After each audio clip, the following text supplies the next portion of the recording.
Okay, there we go.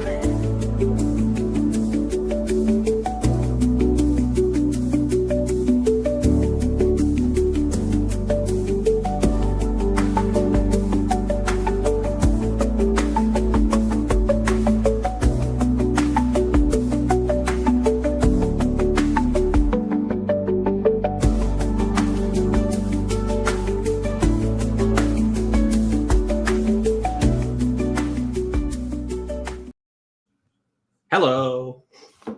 All right. Cold open. A little bit different tonight. As you can see, I am on location.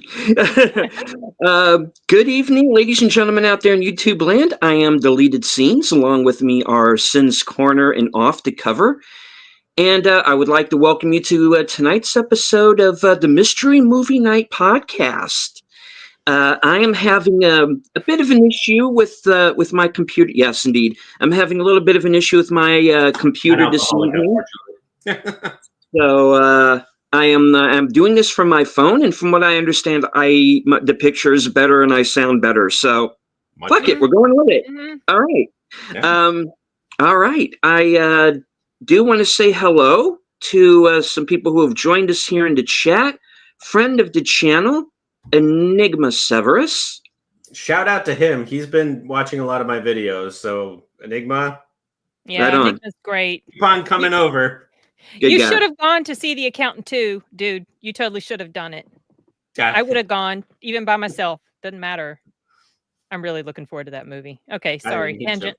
So am I. All righty. Scrolling up, we have FKHC 2005, sometimes known as Tim, and he has dropped the $2 super chat. Keep it up.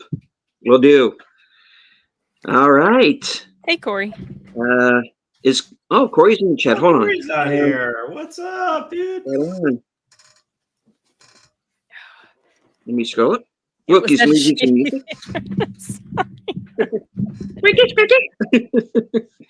All right.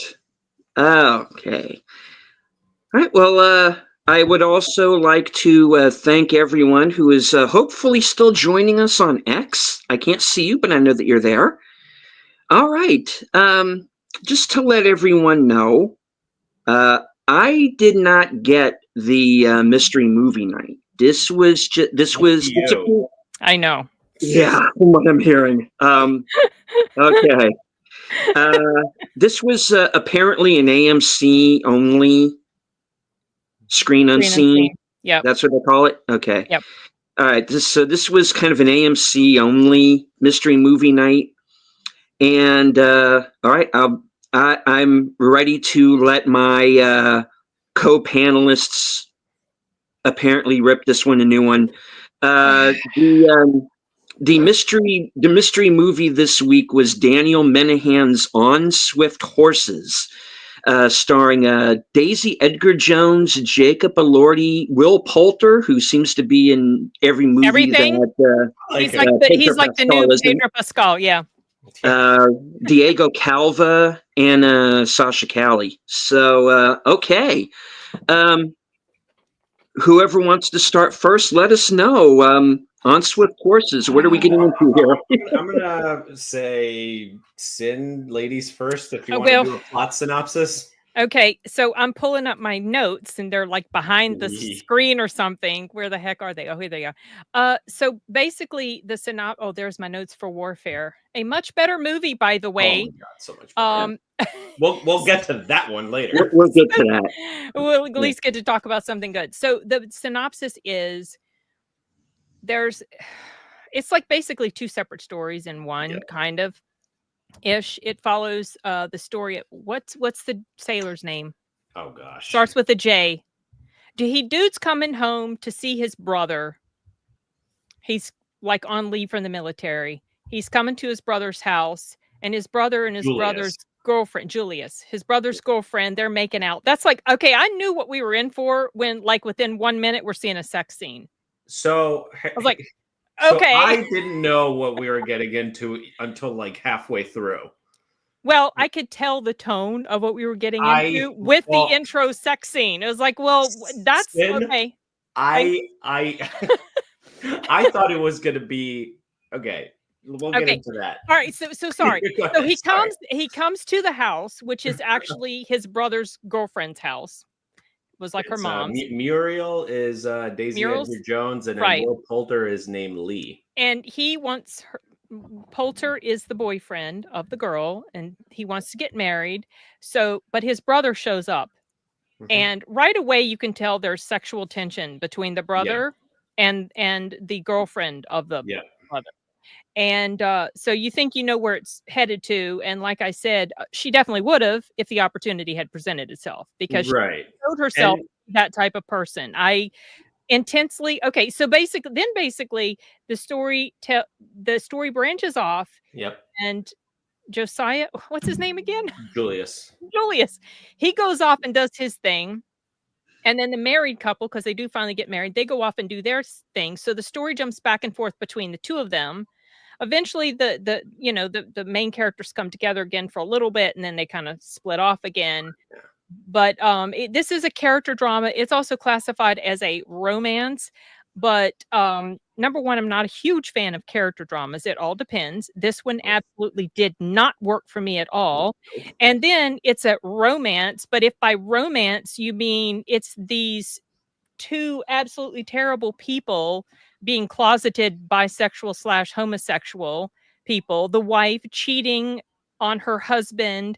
She's also making bets at the horse racing. A plot point that went nowhere.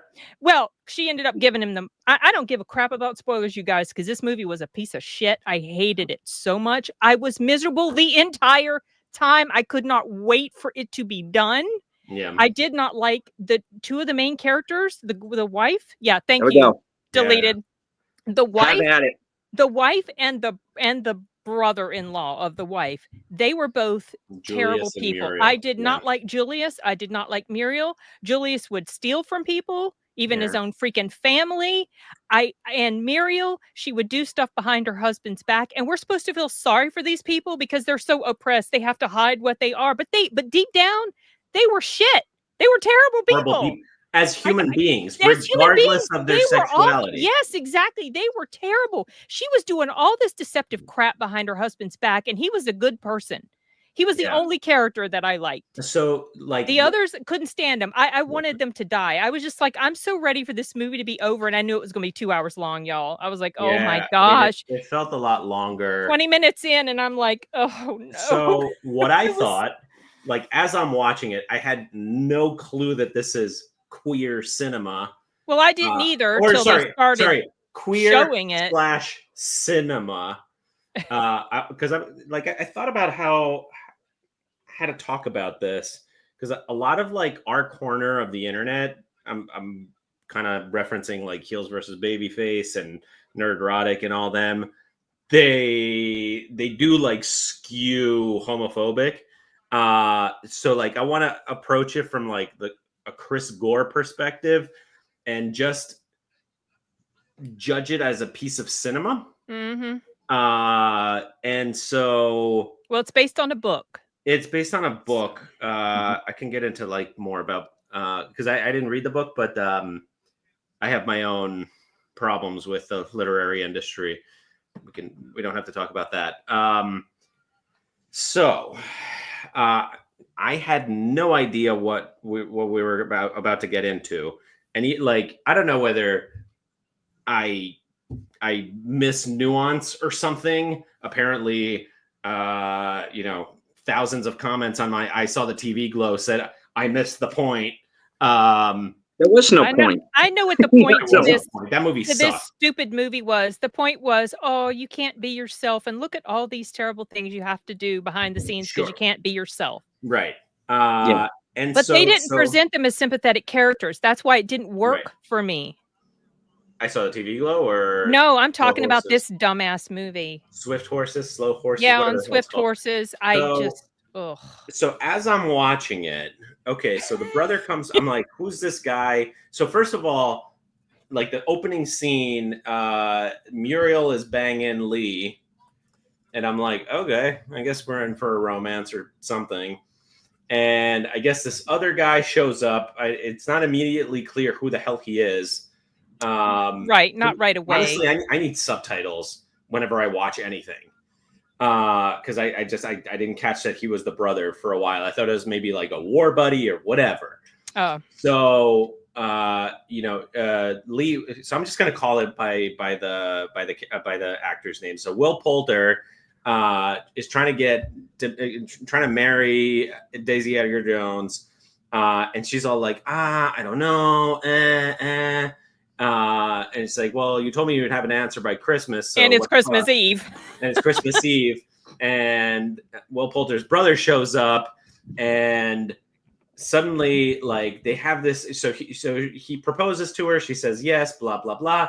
And they're sitting on the porch, and she starts holding the brother's hand, and I'm like, oh, she's about to bang him. Well, but here's the thing. That was obvious from the very moment she saw him and he saw her. Yeah. You could see it was like, oh, okay, I know what's going to happen. Just gotten done having sex she had, and she's already thinking it. See, that's the thing I didn't like about her. She was very quick to want to just lip lock, listen to me, lip lock and jump into bed with whoever. And I just could not identify with her. I couldn't connect with her. Mm-hmm. I felt really bad for her husband. I mean, he was a hard worker. He was taking all these extra shifts at work, and she's running off to the races to bet on horses and messing around with the neighborhood lady. Like, right. So, like, there's to me, I mean, there's a lot of good story threads in this that either A, went nowhere, or B, weren't even intended to begin with. I like the setting of the 50s. And okay, so Korea, I think, ended in like 1953.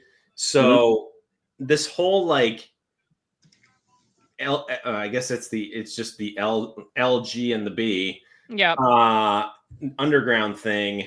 And I'm like, hold up a second. There's like some bar or something that they all go to. Mm-hmm. And I'm like, this is a full 25 years before Stonewall.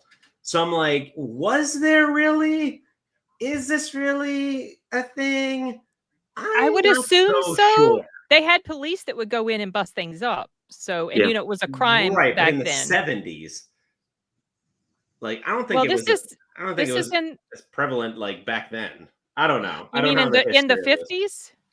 I don't think so. I've never even heard of it. As far as prevalent, here's the thing. It was probably hidden.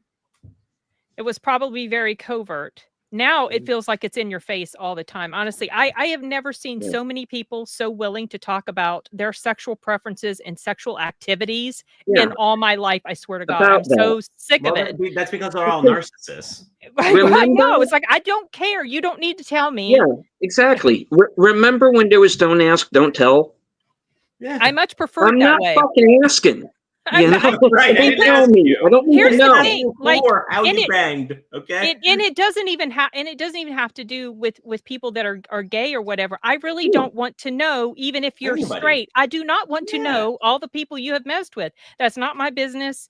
Don't put it on me. Thank you very much. I don't want this in my brain. Let me be upfront about this. You know, I have friends who are gay. I do as well. I work with people who are gay. We all do, you know. And in my personal experience, they don't run around telling you every single detail about their lives. No, most people don't. They just prefer to kind of go on. They want to be left alone, like everybody else. We go to work. We pay our taxes. We don't want everybody in our business, you know. Hollywood seems to have, in their infinite wisdom, as they have with everything else, seems to want to put people who just want to be left alone and just want to go about their lives, you know, and just want to put these people's lives up on, you know, up in lights, you know, and it doesn't have to be that way. I mean, and I'm not saying you can't have gay characters in movies. Some of my favorite characters in movies and TV have been gay characters. Well, I'll be honest. I could have done without the straight sex scene at the beginning too. It's too much. I don't Yeah. like. I personally, I have So never actually, liked I that have. sort of thing. This is You where don't always need it. this No. is where you guys are going to see a little bit of 16-year-old Polly. Okay. So, what I found to be not equitable and not, showing equality is we did not get equal screen time of gay sex scenes and lesbian sex scenes. We just did not get nearly as much of the lesbian stuff, which makes this film Got more of the gay. misogynistic. We got more of the gay sex scene than the lesbian sex we scene. did. And 16-year-old Polly would have enjoyed seeing more of the lesbian scenes. Well, but that's just personal. This is the thing. I know this is a thing that I don't know. Okay, that's the thing with guys for sure. I know. I've never been one for any sort of me like at my age. I'm saying sex scenes at all, gay school. or straight. Yeah. But yeah. Was it basically the point is these characters were not likable. Right. The two of the three main leads. The only good thing that woman did at the end was give her husband all that money she had won, almost all the money. Obviously, I knew she was lying about selling her mother's house. Yeah, I mean, so there was a lot of like she was not a good wife. There was a lot of good story threads that you could have gone like, oh, she's a degenerate gambler, or oh, the brother, I don't know, starts a new life of crime in Vegas. That him and the gay partner working in the casino security. Yeah. That was a good story thread that pretty much went nowhere. Well, because this movie was really only a focus on their sex life. That's all this stupid film was about. Right. So there's no plot. I mean, there is character development. I'll give it that.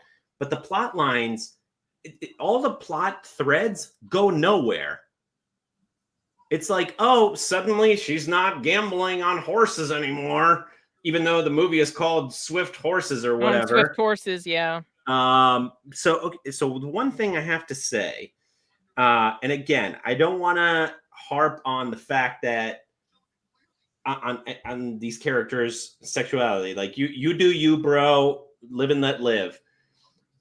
But it's been done better in other both movies and TV. And the one example that I can come up with exactly about being closeted in that similar time period was in Mad Men. There was the early seasons, I want to say in seasons 1 through 3, the art director, Sal, was clearly closeted. Don Draper finds out. Then there's spoiler alert for a show that ended 10 years ago. It's been over a while, yeah. So one of the clients comes on to Sal, and it creates a brouhaha because the client it threatens to leave the firm, so they have to fire Sal.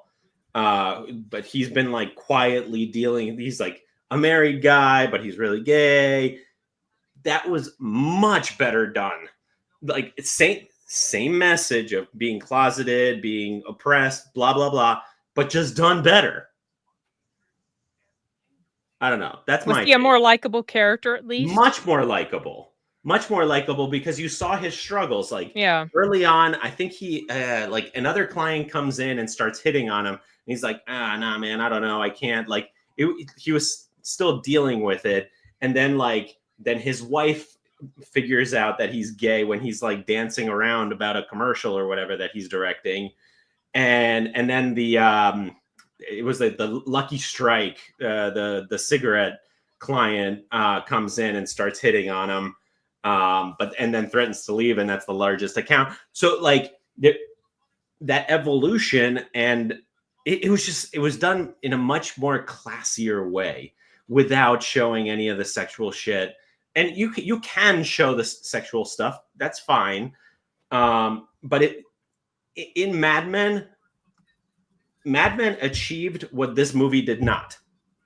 Because and and it set out to achieve the exact same thing. So there's a right way and a wrong way to do this stuff, regardless of sexuality. Anyway, Agreed. sorry, Jesus, I'm like ranting. Yeah, well, I mean, I feel very ranty about it. I was super aggravated. I was angry the entire time. And the problem is, I do like Daisy Edgar Jones. Like, I like her too. Actually, first, the acting in here was fine. This is Yeah. not a complaint about their performances. No, but I like Will Poulter too. yeah, he's grown on me a bit. He's And got then, a decent he's command of he's the an entire American story dialect. thread that went nowhere either. What happened to him at the end? He got all the money. He got all the money, but like, what? Don't know. He's left with a broken heart because he had a marriage that wasn't real. Oh, of course. And her wife ends up happily ever after back in her mother's home where she wanted to be the whole time. Okay, so she gets a happily ever after. And then his brother gets a happily ever after running off to go meet his lover. Well, you know what's really funny? My girlfriend's like, she thought that the horse scene at the end was the stupidest thing in the whole movie. You know what? You know what I did in the movie theater? I looked up what was the ending of the book. And what was the ending of the movie, and they were I did, because I didn't give a crap about this dumb movie. I looked it up, and they were talking about that scene at the end with him riding off, and they were saying how moviegoers felt like it was really terrible and kind of comedic compared to it was dumb. I mean, like there's, you want to do like queer stuff, there's just so many better examples of it. Another one I can think of that deals with like lesbian stuff is Chasing Amy. That movie was freaking phenomenal. I never saw that one. Oh, it's great. You should see it. Ben Affleck, Joey Lauren Adams, Jason Lee. Oh, I forgot he was in that. Directed by Kevin Smith. It's one of the like New Jersey saga movies. Okay. Yeah. You get a nosebleed the turn that movie takes. Oh, really? Yeah, you really do. Chasing Amy? Yeah. But like, it has, you know what? Like, it doesn't have a happy ending, but it's a real ending. You know what I mean? Like, it's something that would happen in real life. And it's something that would happen in central New Jersey. Anyway. Oh, Jersey. No, I'm not crap. I really like Chasing Amy. I remember it was the first movie that I saw when I first moved to our house where my mom is now, and I had like just made a few friends just by riding my bike around and like talking to people, and we all went for sushi at the mall and Chasing Amy, and so I have very, very fond memories of seeing that movie. But it was dealing with similar subject matter of dealing with somebody's sexuality, but it was just done so much better. Like what bothered me the most about this movie, I didn't care about any of the sex scene. I don't care. Like, you do you, whatever. What bothered me the most is all these plot threads that go nowhere. Sorry, why am I all red? I don't know. Your lighting. Okay. There you go. The sun is setting. Like I usually do. Oh my god. I bet it's your camera. Is your camera auto adjusting the color, the white balance? It never usually does. I think I just have to turn that off and set it. I brightened it up. It's the outside light. These windows are huge. I don't know what else could be said about this movie, but what like the issue to me, and I was thinking about it because a lot of our corner of the internet would have torn this movie apart, not for its cinematic merits, but for the message. And I think that's wrong. So yeah, they would. The problem is the way they the way they put this message across. The problem is they use characters that are not likable. And I don't have a problem. I actually don't have a problem even with the message of the movie. I got the message of the movie, but because the characters are so unlikable, I did not give a shit about the message of the movie. Right. I didn't care because I didn't care about them. So I didn't care whether they were happily ever after. Is a thief. The wife is a cheater, you know, at least emotional cheating, which is Well, probably want to say worse. Not just that, but she was emotionally cheating on her husband with her brother-in-law Right. all the time, the entire time, pretty much. Yep. I mean, if he'd have snapped his fingers and said, "Let's go back here in the backyard and do it while he's not looking," she would have done it. Oh, 100%. Because that's the type of person she was. But she was also doing other stuff. She was doing the whole thing with the gambling, lying about selling the house. She was just deceptive. She was not. She was just not a good person. Which is a shame, because if you're trying to write a positive message about lesbian and gay that one relationships, yeah, it puts the character in a bad light. And as a human, not regardless of their sexuality, it doesn't. They can have sex with frogs. It would still make them a bad person because of the way they conduct themselves. Yeah, exactly. And so people, I'm sure that negative reaction to this is going to be met with, well, it's just because you don't like gay people, you're homophobic. And see, the problem is, well, number one, I did have issues with all the sex scenes. It was just like, it's so unnecessary. We do not need to see these two guys humping, and we didn't need to see the girl and the guy messing. We didn't need to see the girl. Well, they just don't even need to show it. We know it's going to happen. You don't need to show us. We don't need to see that. But the problem is, I didn't like that also. They could have kept all that out. The problem was the stupid characters, not good people, not likable. And the thing is, people that are going to claim that negative critics are just coming from a place of homophobia, that's complete bullshit. Right. Yeah. They're not realizing the fact that these are characters that are terribly written characters. Right. They're so unlikable that you cannot find any sort of, you can't find a human connection with them because of the way they're behaving. I immediately did not like the brother and the wife. Right. Immediately, from the moment that they saw each other, because I knew, I could say, he knew that this was his wife's girl, and he's making kind of like trying to portray its message through those two characters. Yeah. So it failed in portraying a very positive message, actually. Like, you know, I guess back in the 50s, like if you were closeted, like it was probably very rough. But if you're making the character so deeply unlikable, your message is going to get lost in translation. Yeah. Which, by the way, Lost in Translation, very good movie. Great movie. Yeah. Sorry, I just kind of had to throw that in there. It's okay. Yeah. So yeah, I'm giving this like 1 star out of 10. Half star out of 5. I intensely, because of how intensely I hated pretty much every minute of that movie. If we're going out of 10, I was angry. I was angry. 2 hours of this nonsense. If we're going out of 10, I'm going to give it, I would say maybe like 3.5 stars, mostly because I do like the setting. I did like the cinematography. I like the actors. They didn't bother me. But the reason I knocked it down so many stars is the missing plot threads.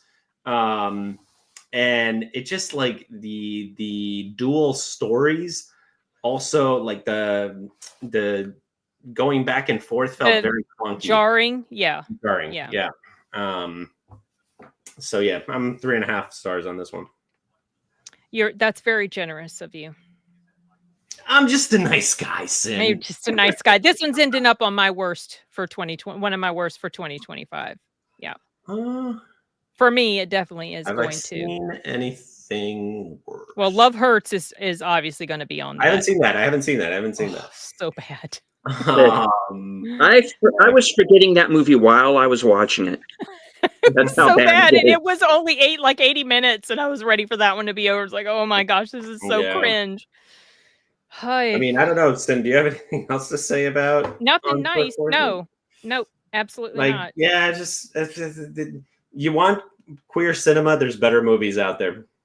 Well, it's someone also pointed out they felt like it was so odd that this would have been the mystery movie, because it's a movie that's so niche.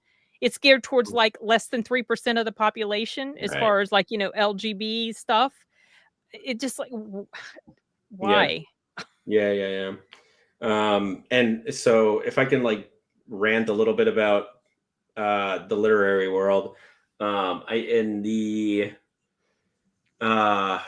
Echo Chamberlain and Endymion both did this subject justice. Especially, I want to say it was Echo Chamberlain. I don't think I know these people. They're like tangentially related to Critical Drinker and Nerdrotic. Oh, okay. Okay. I want to say Echo Chamberlain might have been on Friday Night Tights, but anyway. So I forget which one. The more British sounding guy, or I want to say he's Swedish or something. He did this whole series of videos about how the literary world got taken over by women, which is not a bad thing. Like, there's a place for women, but it became such that like no other voices can break through. And so then you get shit like out of Colleen Hoover, who did what the hell's that movie with Ryan Reynolds' wife? Yeah, It Ends With Us. Oh, yeah. It Ends With Us. That one. Yeah, so that's based on a book by this woman, Colleen Hoover. So you get garbage literature like that because there's basically it's homogenous and there's no diversity of not just gender, but like there's no diversity of thought in like how books get approved and marketed. And so then we get garbage like whatever the hell that movie was with Blake Lively. Yeah. And then this. Is this written by a woman? This dumb book? Let's find out. I believe so. Yeah. Let's look it up. Okay. Earlier, based on Deleted said yeah. So Shannon Poofall. Well, yeah. Poofall, yeah. Okay. That Last name, not to be a 16-year-old again. Poofall. I know. Well. Anyway, I don't know if you guys want to talk about a better movie. Yes. Oh, absolutely. We got one we can talk about right now. Okay. Also with Will Poulter. Yeah. Exactly. I'll take the spoilers off for right now because I honestly don't really want to spoil Warfare. Yeah, agreed. Okay. So, all right. One movie that I guess all three of us did see was Warfare by Alex Garland and Ray Mendoza. It's his story, really. It's a kind of a slice of life, a day in the life of a soldier in Iraq in 2006. And again, Will Poulter is in that film as well. Does an equally, if not better, job. Yeah, he was really good, and I mean, he was good in both movies. But I liked Warfare more. So, but he was fine in there. He was also in Death of a Unicorn. I swear to goodness, I've seen this guy everywhere. Everywhere this He played a completely different person in there, though. He was good though. His character, he did a good job. Warfare is interesting in that it's not long, and it felt like it was so much longer. Yeah. But like in a good way. Yeah. Exactly. Not in a bad way. It was just the stuff that was going on. It was like, oh, hurry up and get this over with because I am just so tense.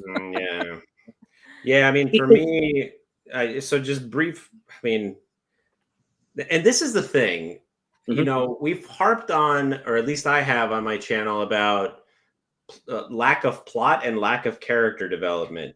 I wouldn't say there's much of a plot in Warfare. There is some character development, but I wouldn't say it's like very strong. However, the messaging of the movie comes across so well. Oh With my God. It can't like I got the message in that one. It was nuanced, like it wasn't in your face, but it kind of was. Oh, messaging without like messaging that was really more through demonstration rather than something that felt like exactly. actual Exactly. narrative Show agenda. don't tell, and Yeah. it's not like it's not preachy. No, It no, it just wasn't. showed Uh-uh. reality as Yeah. it was. And the message of the movie, I mean, I don't think this is much of a spoiler because everybody knows this, I think, hopefully, except psychopaths, that the Iraq war was completely and utterly pointless. That wasn't even the message in here. You don't think so? This wasn't even I don't even feel like this was explicitly about the Iraq war. I think No, this was just about warfare in general and yeah. what it can be Mm, like for people that are caught up in the violence. Because I it don't was know. a I firefight they got were the involved message in. as this was completely and utterly pointless.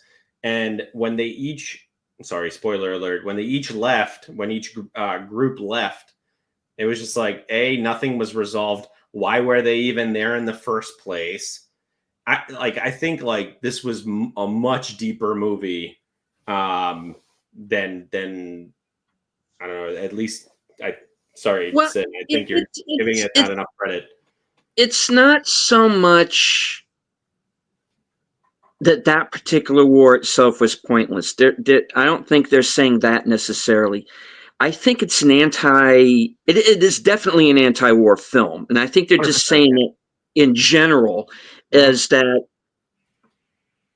if you are going to partake in a war, regardless if it's Iraq or if it's Ukraine or Yeah, if it's Israel or Palestine, you better fucking think about it before you go in. because there's a human What cost to these there things. is going to be a human cost, and it's not just going to be the cost of the soldiers that go in. You've got civilians trapped in the middle of Civilians it caught up. too. I think this is a story, this was Yeah. obviously based on a real event in the Iraq war, but I think a story similar, to this could have taken place in World War II, and the messaging would have been very Mm, similar.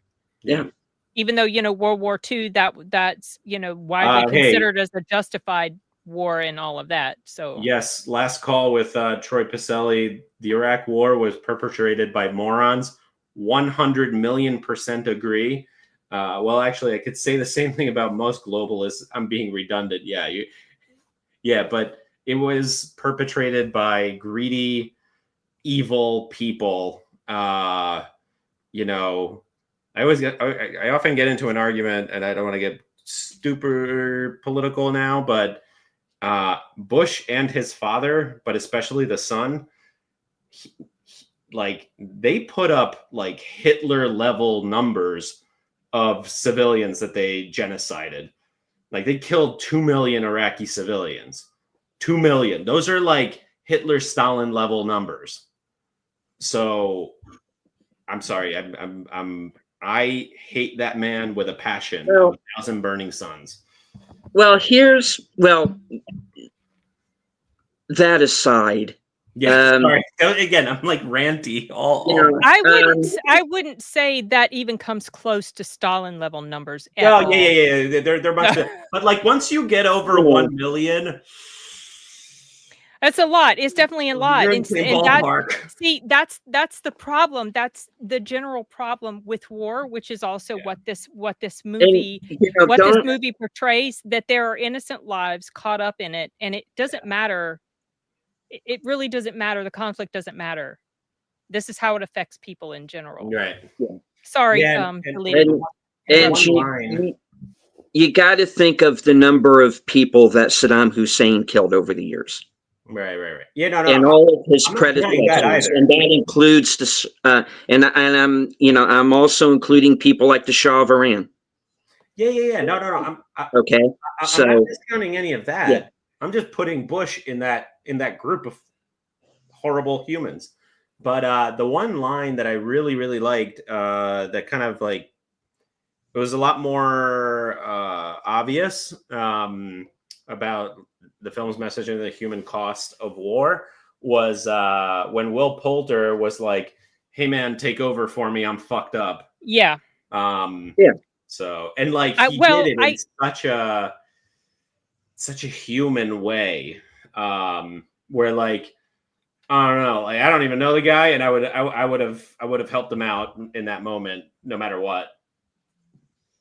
Yeah, and that was the result of the Yeah. the concussion stuff that had been happening. Yeah, the concussive noises.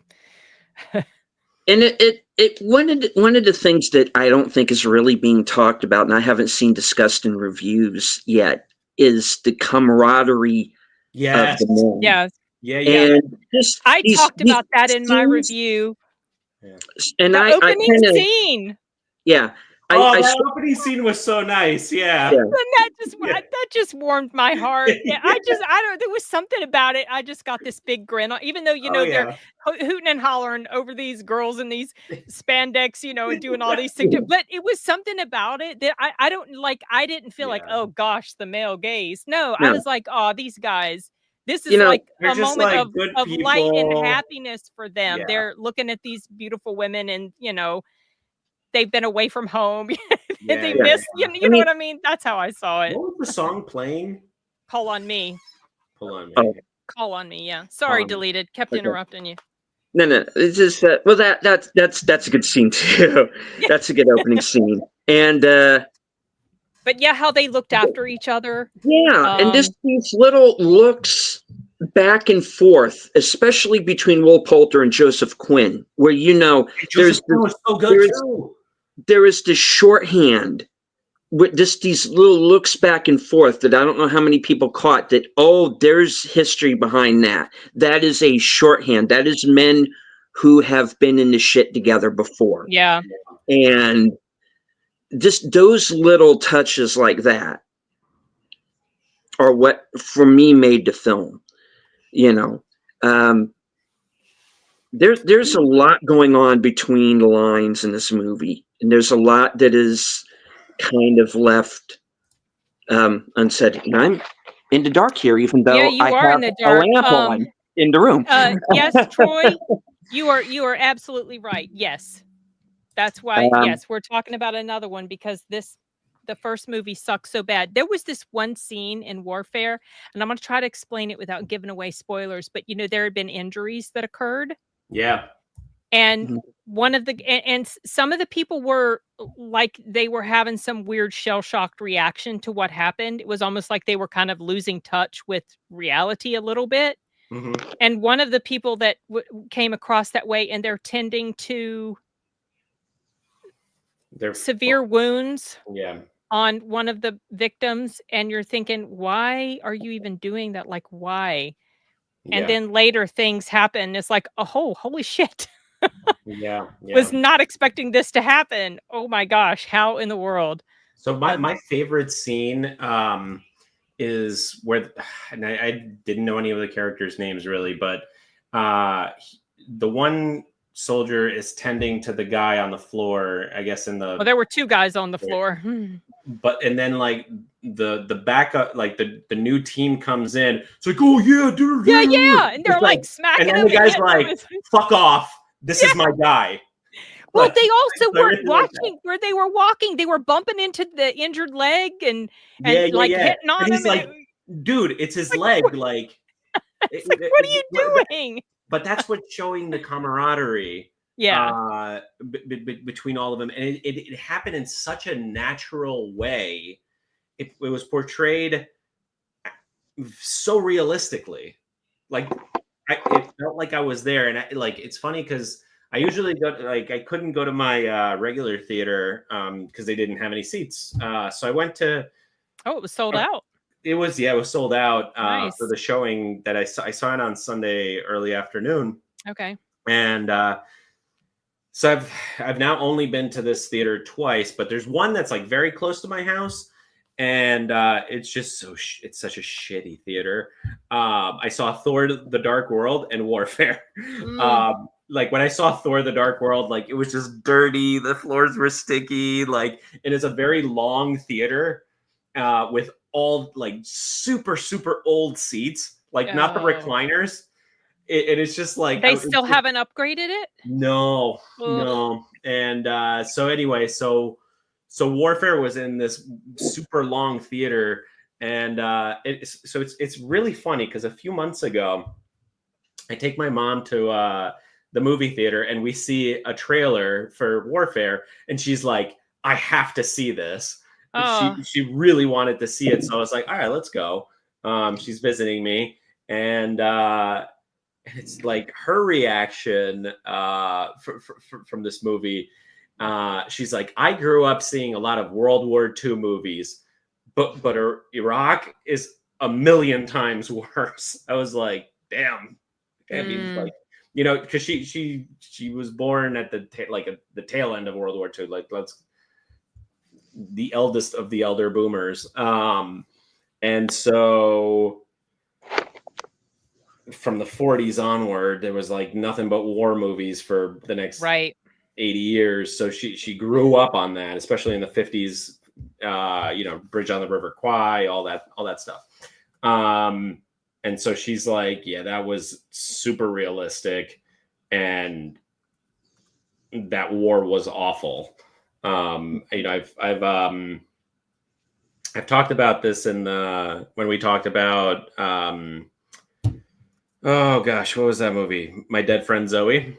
You know, I personally know multiple people that have gone to Iraq and Afghanistan, including one who sadly is no longer with us. And so I think, gosh, like Warfare and My Dead Friend Zoe approached this war from different angles and showed the very the very expensive human cost to not just the Iraq war, but any war, and like what people come back as. And I like spoiler alert, at the end of Warfare where they're showing the real soldiers. The real soldiers, yeah. And then like the guy, one of the guys who survived, like in the wheelchair, and like how they were showing how it happened. So, and at the beginning of the movie, and I think I want to say in the trailers, the line, it's like, this is from all of our memories of this event. Yeah, it was just the cinematography was great, the choreography was the great. lack of score. The lack of score, yeah. But you got the score through all the explosions and gunfire. That's the thing. I mentioned that the backdrop of all that noise was kind, you know, I kind of sort of compared it to the score was this all this backdrop. There was a moment where so some stuff had already happened, and then they're doing stuff, and then something even bigger happens. That even bigger moment scared the absolute out of me. I jumped and I just dropped the F-bomb, and I'm so glad nobody was around me because it startled me that it was so loud, and I wasn't watching it in IMAX, but the gunfire and the explosions that we were hearing reverberated, like my body could feel them, the vibrations and everything. And I was thinking, you know what? How much worse it probably sounded in real life to be there. Yeah. And the cacophony, everything. The sound design is one of the things that they get right.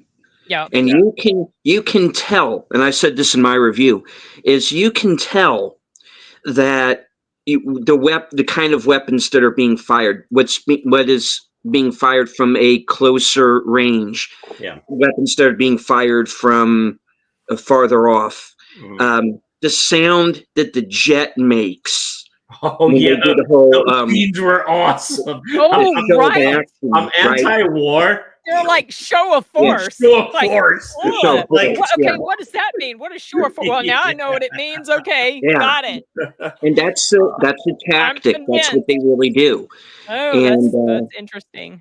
Yeah, and just the very sound of that, and you see how it's affecting them. Yeah.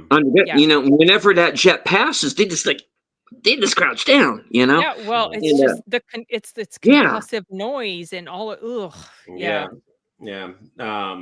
So it's funny because this old ass theater, actually, the sound was pretty good. Pretty good. Like, it was like powerful. I was going to ask if you had seen it on IMAX or anything. I wish, you know what? I really wish. I don't know if I could take it on IMAX, y'all. Oh, I saw it on IMAX. Oh, you did. Lucky. Oof. Oh, I bet it was intense. Even more. So, good night. Artur, you want to see Warfare sometime? Okay. Oh, you gotta see that, dude. my brother's coming into town in a couple weeks. Well, not in a couple weeks, a couple days. Sorry, he's coming into town in a couple days, and we're probably going to go see Sinners at least. But he also might want to see Warfare. So I was just thinking about that. Then I'm going up to Jersey for a little bit. Yeah. That's where I'll see The Accountant too. Yeah. Nice. I'm really curious to see, and we have combat veterans here in our sphere here on YouTube who do review films. I'm very curious to see what they think of this. I would actually love to invite them on our stream to talk about these two movies. Just, yeah. I don't know. Let me know, like, offline, like, what which YouTubers. I'll just start reaching out to them. I don't know of any off the top of my head. I'm not saying that these are guys that I necessarily know personally. But you know, nobody that has like 100,000 subscribers, because like they won't care to come on our channel. But I don't know, any smaller YouTubers that are, you know, war veterans that are movie reviewers, I would love to talk war movies with them. Because if they're willing to share. I'd be curious. Yeah. That's kind of where I'm at on it, you know. I prefaced my review by saying, you know, I wasn't in the military. I am not a combat veteran. I know people who are, you know, through the years, you know, and I can only go by, you know, like, for example, things I wish I had my dad around for this one. Yeah, I think this was something that he really would have taken to. I think sorry, go ahead. Yeah, go ahead. I mean, you know, I asked the question in my review: is it the most realistic? Is it one of the most realistic? And I'm just, you know, that whole first half that lulls you into this false sense of. Oh, I didn't have a false. I didn't have false sense. I knew something was going to happen. I knew what was coming. It demonstrated the monotony, right? Like, it demonstrated that they spent a lot of time just kind of sitting around doing nothing. There's a lot of downtime. Yeah, exactly. Yeah. Like this. You know, when they go outside, made it more tense for me because I knew something was going to happen. Because when they go outside, and without going into spoilers, and what happens in the second half of the film, we might be expecting it because we know we're watching a movie and something is going to happen. But when those men were there on that day in that situation, when they go out that door, they don't know what's out there. Well, I'll be honest. No, that part you're talking about, I didn't know that was coming. So when it happened, no, because when I was watching it, and I'm like, okay, that wasn't an RPG. Because an RPG sounds different, and we would have seen that. They would have been able to see that coming. They might not have been able to get out of the way in time, but they would have been able to see it coming. So it's like, okay, what the fuck just did that? They mentioned it specifically, I think. An IED. Yeah. It was an IED. But number one, did the jihadis that are outside have time to rig that? Or was it one of the translator guys who are acting hinky through the whole damn thing? No. The translator guys, they're just afraid for their lives. They're not. I don't think it was. No. They're not betraying them. Yeah, I don't think it was them. I really don't think it was. No. Because Yeah, they didn't want to that's the die. part that I feel I need to rewatch. Yeah. Because that was reminding me for a minute, and I know Sin will know this. It was reminding me of that scene in The Covenant. Yeah, that movie. When the translator in that film, the guy's the lead character in that film, he says that guy's not on the level. Right. Yeah. Right. I thought it was going to be that situation, The one thing about the translator in there was he was kind of misinterpreting some stuff they were saying, like he was telling the other guy who didn't know English, who was like, they're just going to send us out there, they just want us to go out there to die, basically. I'm paraphrasing. That wasn't exactly what these guys had said, but this was the perception that he had, and I honestly did not get the feeling at all that those guys were involved. No. Maybe if there's a book about this thing that happened, this particular fight, maybe that will go into more detail. They just got caught up in it. They were kind of sent out there like fodder, though. So the one thing I want to call this movie out for, it's like before seeing it, I'm like, is this movie going to be propaganda? Sort of like the movie Act of Valor. Great movie, but it was 100% propaganda. Like, hey. Oh, that was the one that starred the actual Navy SEALs, military. Yeah. Like that movie was like just straight up propaganda.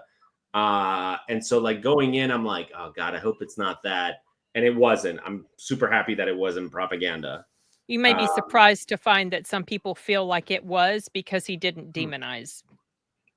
No, because that's he showed the real people at the end. It's clearly propaganda. This is where some people's mindset is. Yeah, because I'm going to tell you this right now. This is a movie that deserves awards consideration at the end of the year. Is it going to get it? And it's not going to get a fucking thing, because I don't think so either. Because the Academy does not respect the military. Never has. No. This is a movie that is not about the politics of the war. No. It is a day in the life of a soldier on the front line. It is a pro-soldier film. It is by no means a pro-war film. It is not a propaganda film. This is showing men and what they experienced. Period. That is all it is. The only real statement that it makes is maybe that little bit at the end. But aside from that, this is a pro-soldier film, and the Academy hates that. And it's not even pro-soldier, it's pro-human that is a soldier. You know what I mean? Like, it's very... Yeah. Yeah. Oh, man. Yeah. Told from the perspective of these soldiers, so... Right. Yeah. Well, I mean, the thing is, Hollywood hates Christians, the military, you name it. White people, straight people. Right. I mean, there's a long list. Yeah, there's a long list that Hollywood hates. And if you call them out, you're the bigot. You're the ist or obe. Yeah, you're the ist or obe. Ist or obe. Yeah, exactly. And that's when I got to the point with these people that I just went, you know what, just fuck off. You got nothing. Because it's the same rhetoric I would hear on the schoolyard when I was a kid. Mm. You didn't impress me 30 years ago, closer 40 now. You didn't impress me then. You're not fucking impressing me now. You got Chris Columbus crying now that he wants to cut Trump's scene out of Home Alone 2, and you know what? Okay.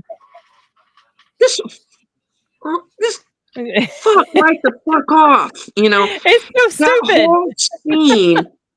The whole scene is the fact that he doesn't realize who he's talking to. Yeah. Yeah, it's funny. That's why it's funny. And the fact that Donald Trump came on in that movie and made himself the butt of the joke. Well, you know where else? Exactly. He was the butt of the joke. He cameoed on a whole bunch of stuff. He was in WWE stuff too. Yeah.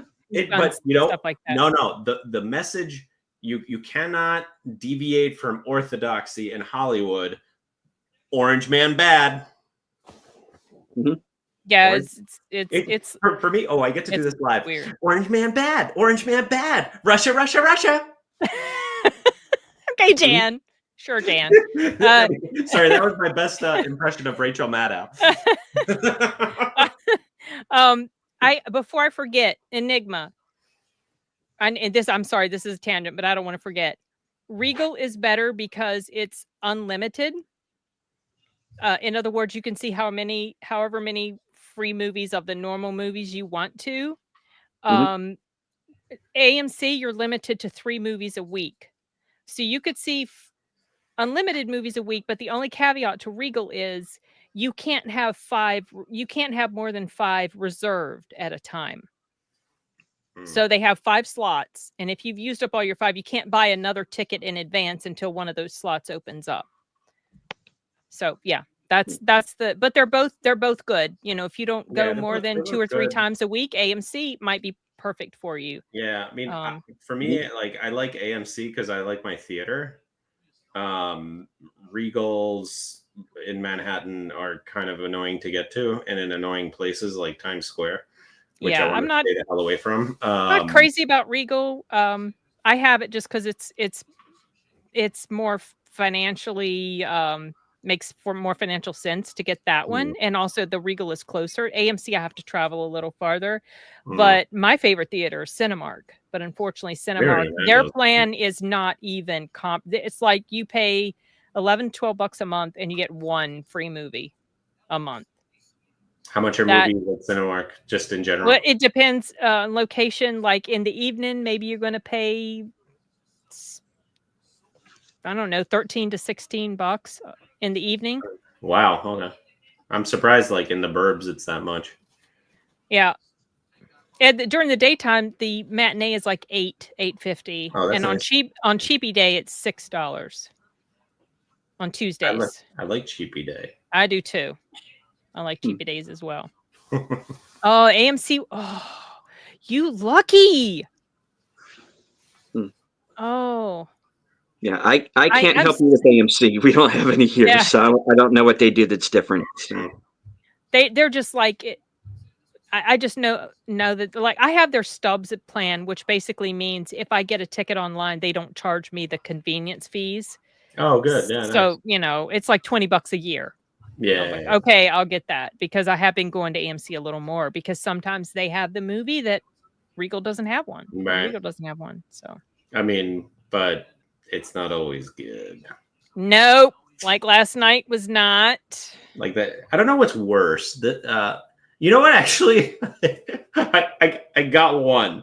So last night's movie was better than the Bernhofer movie. Well, I haven't seen the Oh God, it was terrible. Haven't seen the Bernhofer movie. I haven't either. Don't. I tell you, Angel Studios, man, King of Kings. Yeah. Doing I heard that's well good. Yeah. They made a lot of money too, based on like their budget. Yeah. And they even got Mark Hamill to voice Herod. Oh yeah, I heard he was in there. I'm not the biggest fan of that man. That fits, I guess. Me either, but he is a great voice actor. He is very talented. I guess. His Joker is one of the best. I'll give him that. Yeah. I never watched the show. I never watched the cartoon when I was growing up. It's good. Oh yeah. Yeah, it is really good. Yeah. Yeah. All right. Well, it's we're getting right around that time. Now you won't be late for your next stream. That's right. You won't. It's because it is almost 8:20. It's 8:13. All right. So you'll be in time. Troy, he will be on time. I will.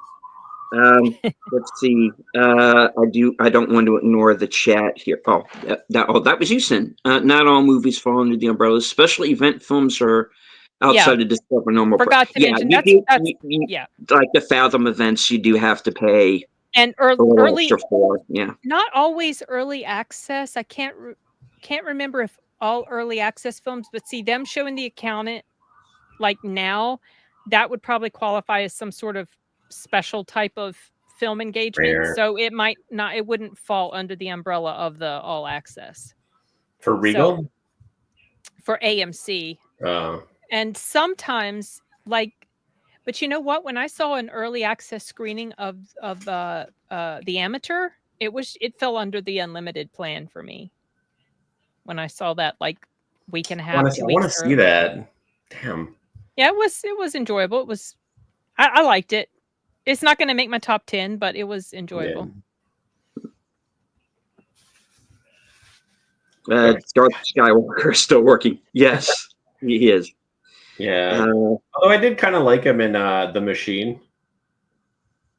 I don't know, have you guys seen The Machine? Oh, yes, I did. I saw that. That was fun. That was a fun movie, actually. I enjoyed it. Pontius Pilate, if he was Judas Iscariot, the jokes would write themselves. Nice. Okay. All right. Well, we'll go ahead and wrap it up. So that's 2 thumbs way down there for on Swift horses. Thumbs, fingers, and all toes down. You're at a 5 for me. Like, you're just being nice. Paul's being nice. He's a nice guy. I didn't see it. I'm not in a rush to. If I do, I'll review it, but I'm not in a hurry. Yeah, summarizing from a pure cinematic perspective, it's a terrible portrayal of the LGB experience, I guess. Yeah. Because the message gets lost through horrible characters that don't engage with the audience. It's basically like that in a nutshell. Yeah, when she got caught, basically, there were some people in the audience like, "Yeah, bitch." That scene, you know, where he saw her. A lot of people in my theater were like laughing or groaning. Oh, really? That's funny. Yeah. Tim, for another $2. You're the executive producer of the night, sir. So it's and the horse you rode in on then. Okay. Don't make that challenge, because you know he's gonna he'll start spamming you with super chats to force you to watch that dumb movie. So don't do it. Don't do it. You did it. You did it. Wait. White. Which movie? Okay. Okay. It's a long story. It's a bit of a snap. Not too long. Okay. Go ahead, Deleted. You say it. Yeah. Here's me putting my foot, not only putting my foot, but my entire leg in my mouth. Is I went during one of my shows, I said, if I get 10 super chats before the end of the show, I will go see Snow White. Shouldn't have done it. Yes. So whoever did that, yeah, I highly approve. The same guy that's giving him super chats right now. Yeah. Amazing. Yeah. So I said, okay. So you know what that reminds? FKCHC. You know what that reminds me of? Deleted. So my boss Jeff, when he was doing a live stream cold read of book 6 of Dungeon Crawler Carl, there was such high expectation about it. He said, okay, if I get 500 people watching the live stream, I'll get a tattoo of Princess Donut on my ass. Princess Donut is the talking cat. Okay. Before the stream started, there were 600 people. Oh my God. He did finally get the tattoo on his ass a couple weeks ago, and Audible paid for it. Hilarious. Oh. They paid for him to go out there and get it. It's going to be a whole promo thing. They're probably going to do a video. So yeah, that's what that reminded me of when you did that, Deleted. I'm like, don't make a challenge like that to your audience. I'm totally gonna make a challenge. Give me 10,000 subs, and I'll get a tattoo of something. I won the lottery today, and when he said Snow White, he shouldn't have done it. Hey, Connie. Oh, Connie Cleary. Hey, Connie. Yeah. I'm actually kind of looking forward to Thunderbolts. I am too. I bought my ticket as soon as it went on sale. So I'll be seeing it when I get back from I Jersey. may be watching that with hard cut. Oh, cool. Tell him I said hi. Yeah. Yeah, let's see how tomorrow goes, and then I'll make the call as to like whether I can fly down there. Yeah. You got to be careful about stuff like that. Yeah. But yeah. And I don't think he screamed. But we saw behind the scenes pictures, and of course he sent the tattoo. Or Matt, the author, sent us the picture of the tattoo. I was like, I saw more of my boss than I needed to see. Thank you very much. Yeah. It's a little princess donut. And that's the stream. Yep. There goes the alarm. I think that's the best place to end it. Okay. Yep. One more time around the horn. Sin, what do you have coming up? I don't think we went around the horn at all, did we? First time around the horn. I'm hoping to get a review for Sinners out the day after I see it, or maybe the night that I see it. I'm going to go see Sinners on Thursday. And that's all I know in the immediate. I'm screening some stuff too, but embargo stuff won't let me put it out until a little while. So that's all I can think of right now. Okay. Oh. So I wrote nice. I wrote a thing about Tolkien and Snow White. Unfortunately, I'm not going to be able to put that out for a couple of weeks. And then I have to take a little bit of a hiatus from YouTube for the next week and a half or so. But then we will be back. I promise you, dear viewers, with a lot. I'm going to probably put out a late review of Warfare. Hopefully.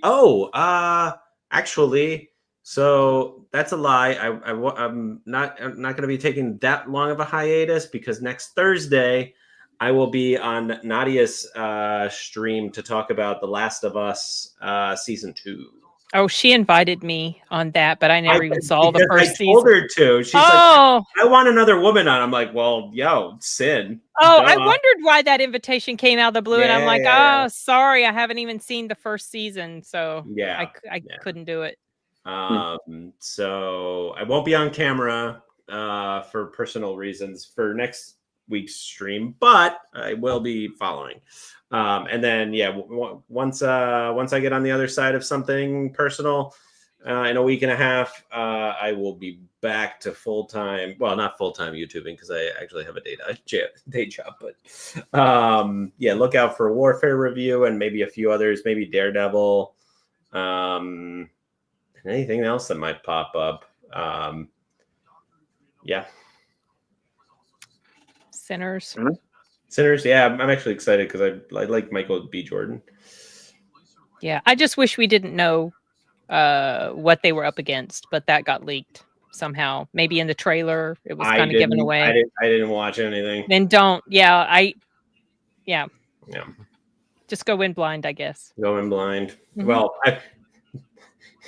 so you never know which movie to go in blind to. Yeah. I saw the TV glow. Well, most of the time I appreciate going in blind. Most of the time. Yeah, I'm excited for Mission Impossible too. Same.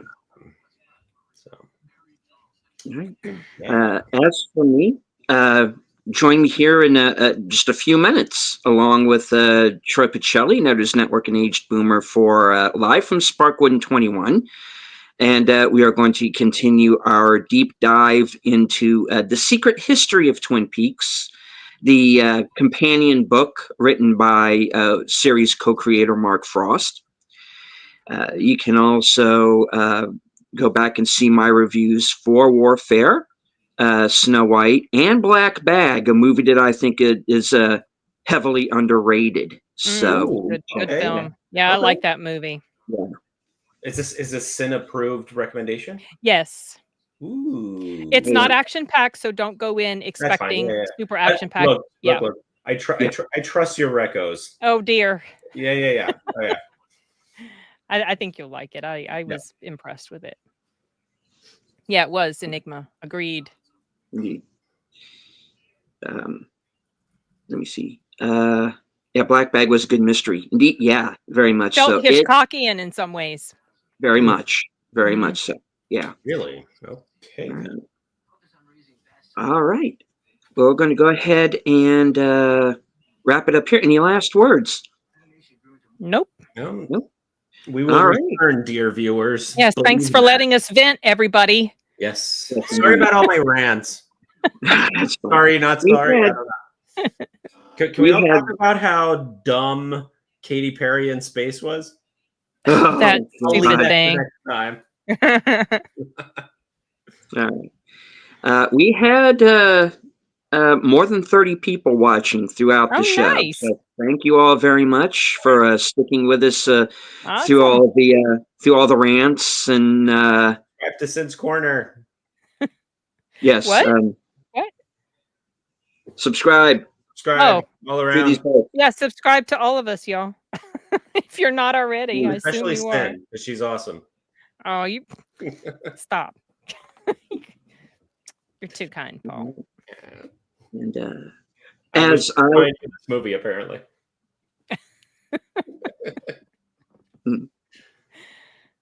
Sorry, deleted. Go ahead. That's fine. And as I always say at the end of every show, thank you all once again for being here. Thank you very much, Tim, for the super chats from HQ and all points north, south, east, west, and beyond.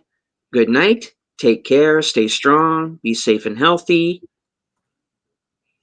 Watch more fucking film, Good as films. Eric 13 would say. And because this is how we win. Now I'm going to roll a clip that has some birds in it because I want to, and it's cute because it's a family of birds, and it's secretly my favorite video on my Can channel. tell. I have You a use it a channel, lot. and good night. Bye, Good night. everybody.